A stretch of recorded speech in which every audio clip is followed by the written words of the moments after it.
What's up, guys? Hope you're having a great Friday. We are here at my mother-in-law's house. It's where Dr. Chelsea, Nova, and I are staying as we search for a home. And so it's bath time. There's stuff going on, so I apologize. But I want to get this to you guys, and I wanted to talk about ear infections. And so here we are. With that being said, if you have questions, make sure to comment below. Send us messages.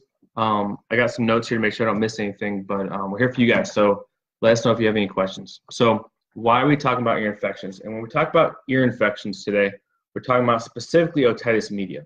That's going to be that middle of the ear. The two most common things we see with ear infections in our office with kiddos is going to be the otitis media or otitis externa, which is also a swimmer's ear, right, on the outside, especially spring, summer.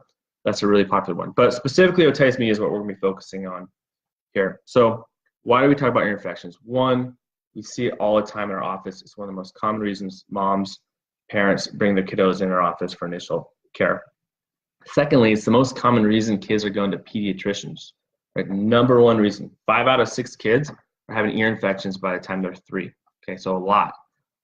And the issue with the fact that it's the most common reason to go to the pediatrician is most of the time they're getting antibiotics right away, and that's become kind of a norm. Even though the American Academy of Pediatrics recommends waiting for 48 to 72 hours and observing before anything's given to your kiddo. Antibiotics are being given, and 80% of these ear infections we're finding that are actually viral. And so the overuse of the antibiotics is leading to gut issues, immune issues. Some research is showing that kiddos who've had multiple usages or treatment of antibiotics as a child are leading to more asthma and allergies as they grow. And with all this being said, I'm not here to bash the medical world by any means. There's definitely a reason for it, a need for it. I'm thankful for them. But my goal today is to give you some options and some information that can lead to maybe a more natural preventative side to it, so we don't have to get to that point. And so that's kind of our goal today. So in our office, things we see when we do a case study with a mom or a partner or a parent is we find that mom had a stressful pregnancy, whether that was an emotional or physical pregnancy. In terms of the stress, we find that baby's positioning may have been an issue, whether baby was breech or any kind of in utero constraint during that process.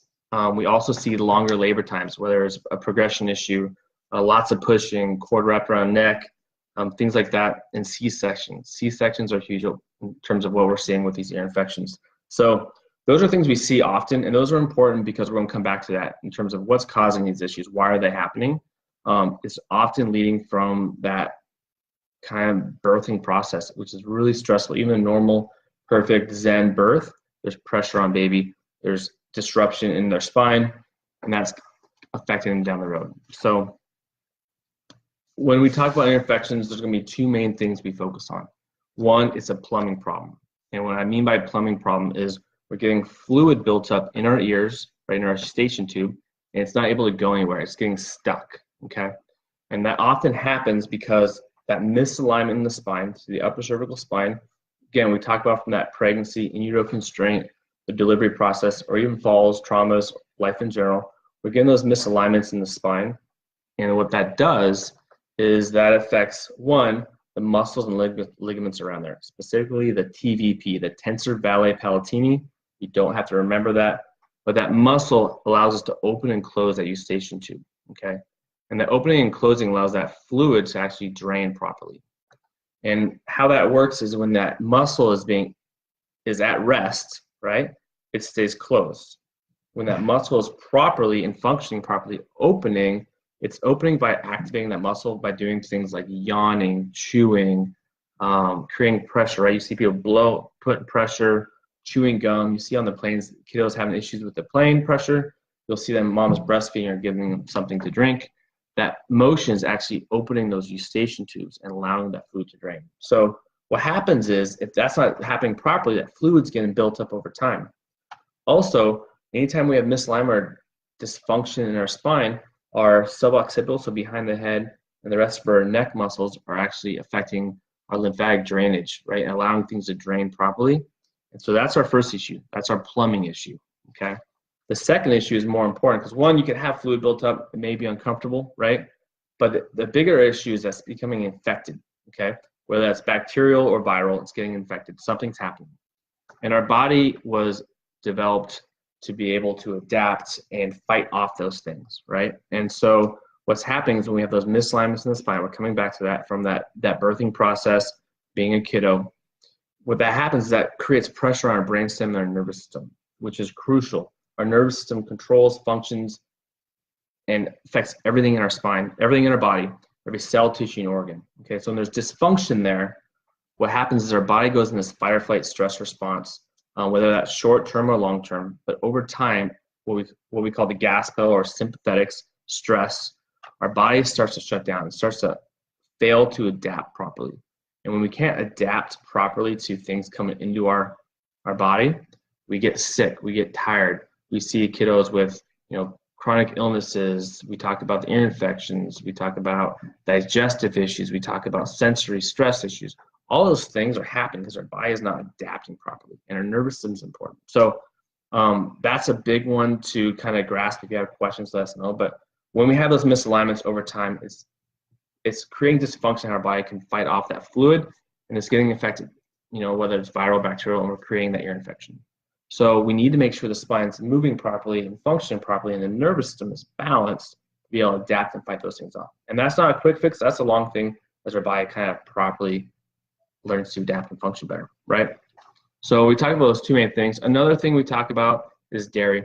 Dairy is a really big one, dairy and sugar, whether that's in the child's diet or in mom's diet as they're breastfeeding or in formula. We're finding that the kiddos are having chronic ear infections. We're finding that they are actually having a lot of that in their system. So being aware of that's really important. So what do we do, Dr. Chelsea and myself in our office with ear infections or anything that a kiddo comes in with? I thought I'd kind of lay that out for you guys, especially because we're new here in the neighborhood. We want to make sure you guys understand our process. And so what we do is we first take a very detailed case history, whether that be on the phone in the office with your kiddos present, or maybe just you, so we can really dive into everything. We're gonna know exactly what's been going on, kind of what led to where we're at today. The second thing we do is we use some technology called CLA Insight. And it's amazing technology we really rely on. And what that does is 3 parts to it. So the first part, it allows us to measure the nervous system at each level of the spine, all the way from the top to the bottom. Where's there dysfunction, where there's pattern, interruption, what's going on. The second one we look at is called SEMG. And there we can measure how are those muscles holding, adapting, what's the tone like in your kiddo's spine. And that really allows us to know, okay, where is some of the dysfunction and how can we best address it to be efficient and make sure we correct it as fast as possible, as well as keep it stay in the right place, okay? And then the third one we talk about is HRV. It's my favorite. It's probably the biggest, most popular thing people are using to address overall function of the body and measure it. And so that is measuring how is your body handling stress and how much stress is it under. And this is kind of a way for us to say, all right, one, are we feeling better now, but how can we function and thrive the way we're meant to be and not have these things come in the future? So those are 3 tools we use, and we do those on the initial visit, but we also do that over time to make sure we're objectively creating change. So, and we take all that plus a physical exam. We're going to actually lay our hands on your kiddo and really see what's going on in their spine. We're going to create a care plan. We're going to figure out how can we best serve your kiddo? How can we create the best results possible? Once we get all of that, we're actually going to sit down, give you the care plan, give you our recommendations, and start care. Adjustments in our office are very gentle. Kids love them. And so when we start adjusting and making sure we want our kiddos to hold those adjustments as long as possible. The adjustments allows that nervous system and those muscles to really relax and function properly. Over time, we can reassess and really see how they're doing. With that being said, in our Seattle office, before moving here, we literally saw hundreds of kiddos every single week.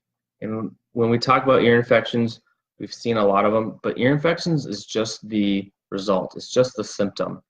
Whether it's ear infections, digestion, latching issues, bedwetting, sensory, all this umbrella of things we see our kiddos struggle with, it's really the same cause, and that's that nervous system and the structure in their spine. And so whether we're addressing one or the other, we're really following the same process and focusing on results. So if you have questions, let us know. You can message us. You can comment below. Make sure to follow us and like us on Facebook. We're going to have lots more videos with Dr. Chelsea and myself. And if you have any interest in getting you or your child checked out to see how we can serve your family, one thing we're doing as we're in this opening building process is we're allowing parents to message us, and we can actually put their information down for a first initial visit to go through everything. And we're offering a VIP special. So you're basically going to be doing, it's going to be 1/3 of the normal price. It's something we usually utilize for our families and friends. We're going to send that to you. So if you message us, let us know you're interested. We'll just put you on a list and we'll give you a call when we start scheduling out. We'd love to meet you. We're excited to meet all of you guys. Have a blessed weekend. Happy Easter. Good Friday. Have a great one. Bye, guys.